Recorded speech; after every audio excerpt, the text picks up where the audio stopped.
Carolina. Buenas noches para ustedes. Ya varias horas desde iniciado el toque de queda escuchaba muy atentamente, y si me permitís, Diego, quería hacerte un poco un resumen de la situación en el día de hoy, con un ataque que dejó, por supuesto, muertes entre civiles en Irpin, cerca de la localidad de Kiev, cerca de la capital. Hilo esto y lo conecto con las declaraciones del secretario de Estado Antony Blinken, que habla de informes muy creíbles por crímenes de guerra cometidos aquí en Ucrania. Me parece un dato importante, sobre todo porque hay que hablar de dos dimensiones, ¿no? La crisis humanitaria, en tanto crisis de desplazamiento que está creciendo a cifras exorbitantes. Hace algunos días ya hablábamos de que supera el 1.000.000 de personas, y créeme que cuando estás en este portal de la desesperación y de los desplazados, que es el occidente de Ucrania, te das cuenta de que esa cifra va a seguir creciendo a niveles muy altos, y esto va a requerir de una respuesta conjunta de los países fronterizos y de la comunidad internacional. Pero además me parece importante esta otra dimensión que se introduce y que tiene que ver con las investigaciones que tendrán que llevar adelante los organismos de derechos humanos por crímenes de guerra aquí en Ucrania. Nosotros también pudimos estar en contacto con algunas fuentes de organizaciones humanitarias muy experimentadas en conflictos muy duros, con mucha dificultad para llegar a territorio, y hablan de un escenario muy difícil para sus operaciones aquí en Ucrania, con una situación muy delicada en el día de hoy en la ciudad de Mariupol, porque hay escasez de alimentos, han sido blanco de ataques supermercados, y hay escasez de medicamentos en las farmacias, falta de agua, falta de electricidad. Por supuesto, ciudadanos que han quedado, porque en medio de esta promesa incumplida de corredores humanitarios, han quedado rehenes de los ataques y de ciudades absolutamente sitiadas en una situación extrema, absolutamente límite. Las cifras de quienes pasan parecen ser muy pequeñas frente a una crisis de desplazamiento que estamos hablando, Diego, involucra a cientos de miles de personas, si no me quedo corta también en esta estimación. Y déjame decirte también que nosotros hoy fuimos al noreste de Ucrania, ¿no? A la localidad de Rivne. Allí está trabajando parte del equipo con Gonzalo Báñez. Queda unas 3 horas, aunque por supuesto el camino se hace bastante más extenso, y notamos dos cosas. Primero, algo que venimos observando en los últimos días, que es un aumento muy significativo en la cantidad de retenes. Esto quiere decir que las localidades de aquí hacia el norte, e incluso la propia Lviv, se están preparando para el peor escenario, están preparándose para defender, y cada vez hay más civiles abocados a la tarea de proteger las ciudades. Aquí nadie descarta ningún escenario, nadie se siente seguro en territorio ucraniano. Y déjame decirte también que en esa localidad, bueno, por supuesto notamos un funcionamiento, y en las localidades aledañas sobre todo, que tiene que ver con el funcionamiento de las pequeñas localidades, ¿no? Mucha desconfianza, por supuesto, ante cualquier presencia extranjera, porque hay mucho miedo por las infiltraciones, y también algunos mecanismos que tienen, como por ejemplo tratar de utilizar al mínimo, una vez que cae el sol, la luz, justamente para que no sea detectado o que no sean blanco de un ataque aéreo. Y los controles apenas bajás de un auto y pones el pie en la calle, o apenas pasás por un retén, son pero muy exhaustivos. No solo documentación, en nuestro caso no solo credencial de prensa, sino también revisan los vehículos, se fijan quiénes estamos allí, en algunos casos se toman fotografías de las patentes.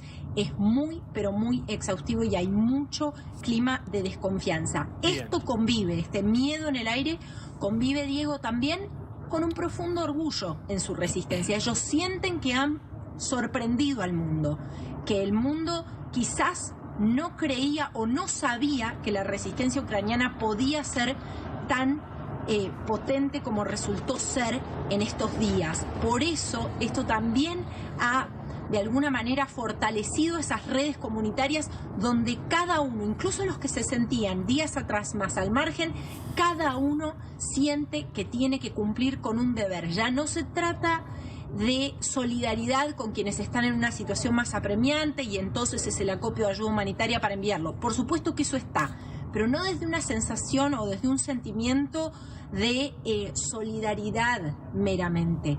Esto es una cuestión de deber. Cada uno ha suspendido su vida, la ha redefinido para entender que forma parte desde el lugar subjetivo que le toca ocupar de una resistencia que por supuesto los involucra a todos. Bien, a propósito de eso, lo que cuenta Carolina Moroso, nuestra compañera, el otro día, Andrei, te pregunto a vos, vimos una nota de Caro en cómo en una escuela primaria estaban entrenando a niños, a jóvenes y enseñándoles tiro.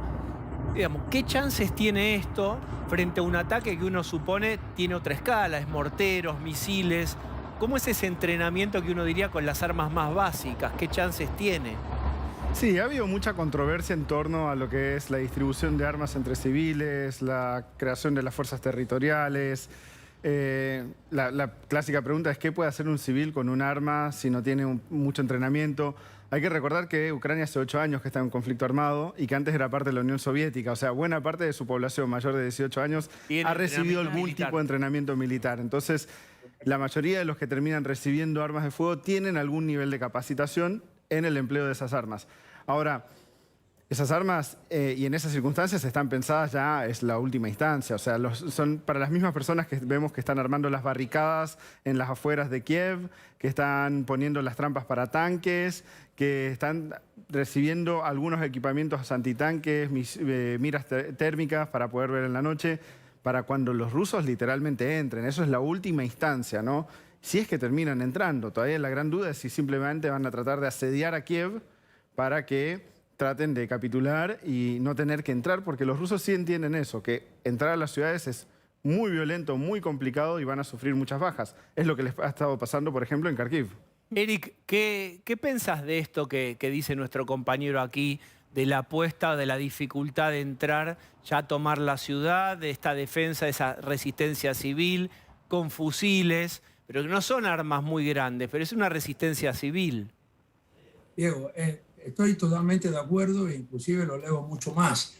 Inclusive personas que no están tomando armas, están preparando Molotov cocktails, tengo amigos que no tienen nada, que trabajan en cualquier marketing, lo que sea, están ahí. Porque hay una cosa clara que yo creo que a medida que se estaba acercando esta amenaza, el mundo estaba fallando. Putin no estaba interesado en el Donbass o en Crimea. Putin no considera a Ucrania un país.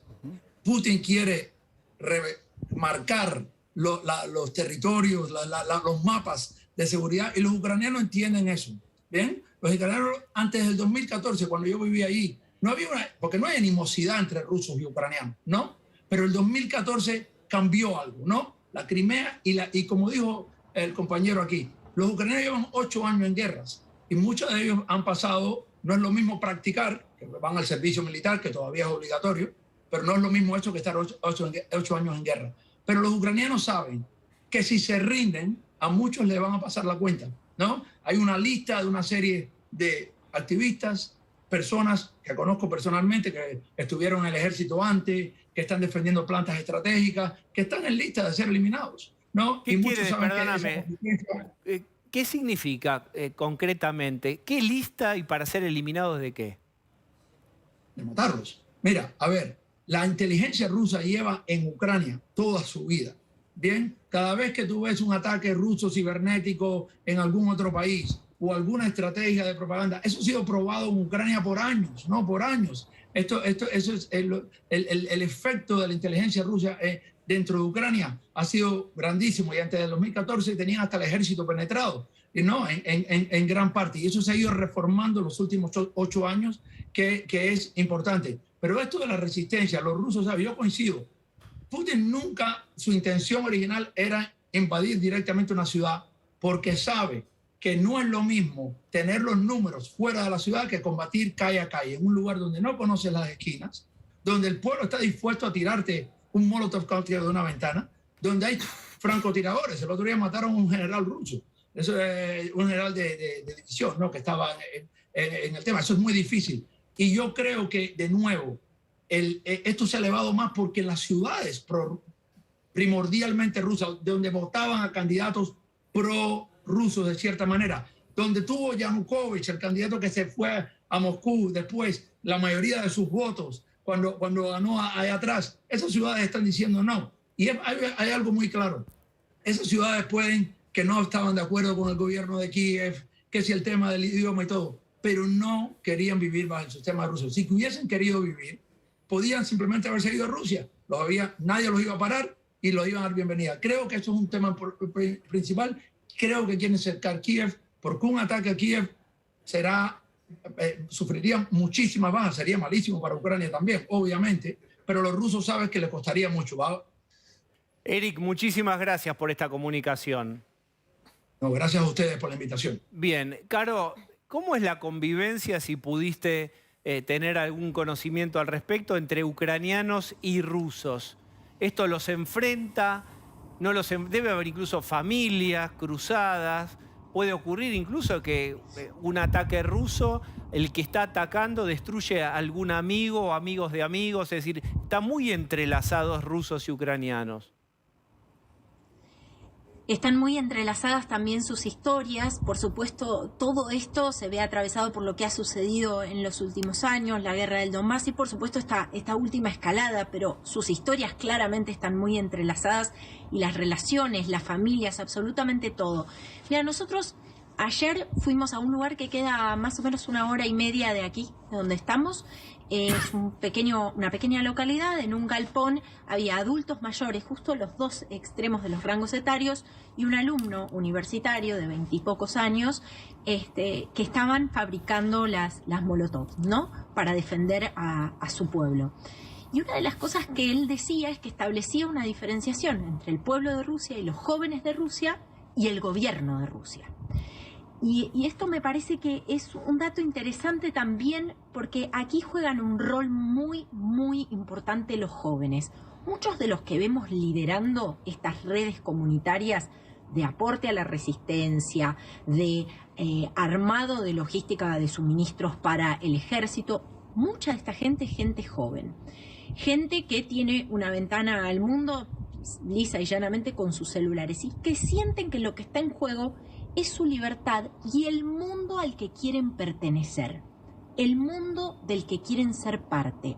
Entonces es realmente un conflicto que trasciende mucho a los liderazgos o a los nombres propios. Es muy, muy profundo. Por eso la generación de la gente que está en sus 30, en sus 20 años y los adolescentes se sienten profundamente interpelados para participar, para ser activos en la resistencia. Bien, Andrei, indudablemente la preocupación más grande de todos son las amenazas nucleares. Si uno quisiera saber o medir cuánta distancia hay entre las palabras y los hechos, ¿qué es lo que hay que mirar exactamente de los movimientos del armamento nuclear ruso? ¿Se están moviendo en alguna dirección? ¿Están haciendo algo al respecto o hasta ahora solo palabras? A ver, creo que cuando se estén moviendo es porque están mandando el mensaje. Ahora, me preocupa mucho más cuando no sabemos nada sobre lo que está pasando, ¿no?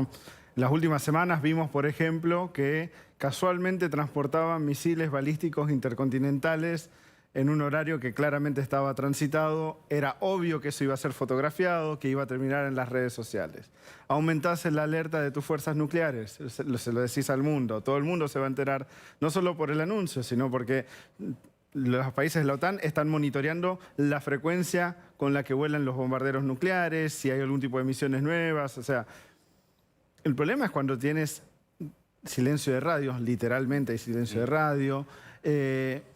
Cuando el oponente deja de mostrar las cartas es que te tenés que preocupar por qué es lo que puede venir. En el contexto actual, yo creo que todos los mensajes que ha estado mandando Putin en torno a la posibilidad del uso de armas nucleares son eso, son amenazas, son formas de comunicar, son momentos de tratar de mostrar un poco de músculo cuando el mundo los está viendo con debilidad, porque mucha gente está cuestionando seriamente la capacidad militar rusa hoy. No sé si del todo justificado, tienen muchísimos problemas, pero han llevado adelante una invasión relativamente rápida. Pero también pasa algo asociado, es impotencia que podría devenir en un redoble, redoblar la apuesta. Porque ¿qué incentivos tiene ahora Putin para frenar? Putin no tiene incentivos para frenar, él necesita una victoria. Ahora, El tema es si él calcula de que el arma nuclear realmente le puede traer algún tipo de victoria, ¿no? Porque si piensa de que el empleo de un arma nuclear táctica, que es lo que se viene discutiendo mucho, puede ayudar en eso, la mayoría de los especialistas de Occidente o de Rusia van a decir el empleo de armas tácticas nucleares eventualmente va a llevar a una confrontación entre potencias nucleares y eso termina en guerra nuclear. Pero es preocupante lo que vos planteás. No hay incentivos para Putin para frenar. Sí, yo creo que Putin en verdad ahora ya está pisando el acelerador en términos de lo que estamos viendo en los bombardeos de las ciudades, por ejemplo. Ya estamos entrando en modo Chechenia. Esto pasó de tratar de ser una operación relativamente rápida y quirúrgica a, bueno, si esto no funciona, vamos a saber hacer lo que sabíamos hacer, vamos a empezar a nivelar ciudades hasta que se rindan. Y ahí sí nos tenemos que preocupar. Nivelar es un eufemismo de bombardear. Bombardear hasta que no quede nada, que es lo que pasó en Grozny. ¿Cómo haría Occidente si no actúa por miedo a que la reacción que pueda tener Putin? Eso siempre va a empoderar a Putin. Digo, yo no hago esto porque Putin puede contestarme, entonces dejo que Putin avance. No hago esto otro porque tengo miedo que Putin avance, entonces dejo que avance. Y ese es el problema, ¿no? Ese es el problema con el que se encuentra Occidente, porque hay muchas líneas rojas, ¿no? Una de ellas, estos días se viene discutiendo el tema de un área de exclusión aérea, ¿no? Que los aviones rusos no puedan sobrevolar sobre cierto espacio aéreo designado por los países de la OTAN con la idea de proteger a la población civil. Que igual medio innecesario si consideramos que la mayoría de los ataques contra la población civil lo hacen con artillería y no con aviones. Pero bueno, digamos de que es lo necesario para implementarlo. Eso significa que vos tenés que poner a pilotos de la OTAN en el aire, que cuando vean pilotos rusos estén con la posibilidad de derribarlos. Y entonces el momento que lo derriben, hoy lo que dijo Putin fue muy claro, dijo, cualquier aeronave que esté operando desde territorio que no sea ucraniano en apoyo a las fuerzas ucranianas, vamos a considerar esas bases enemigas. Eso estaba mandándole un mensaje a Polonia que estaba hablando de donarle aviones a Ucrania. Entonces, tensiones fuertes. Andrei, muchas gracias. Por favor, un placer. Caro, hoy hiciste una interesantísima entrevista con un intendente de una ciudad ucraniana. ¿Querés vos contar y presentar la nota? Sí, con el intendente de Rivne, ¿no? Esta ciudad que se prepara para defenderse, ¿no? Porque temen, es una ciudad más cercana a la frontera con Bielorrusia, y temen un avance justamente por allí, por el norte. Y bueno, nos decía realmente muchas cosas respecto de la organización de la sociedad civil, y si te parece la compartimos. Vamos. What is the preparation of the civil population here, the civilian population here? The civilians are ready to protect and defend city. As you see just now, civilians just receive a gun, and we have militaries. We have territorial defense. This is like a unit that's gonna protect this territory. Do you have family here? Yes, of course. My family here. I have a son. I have a wife. We stay here, and we don't send anybody to abroad, to some other countries. We try to save for our people.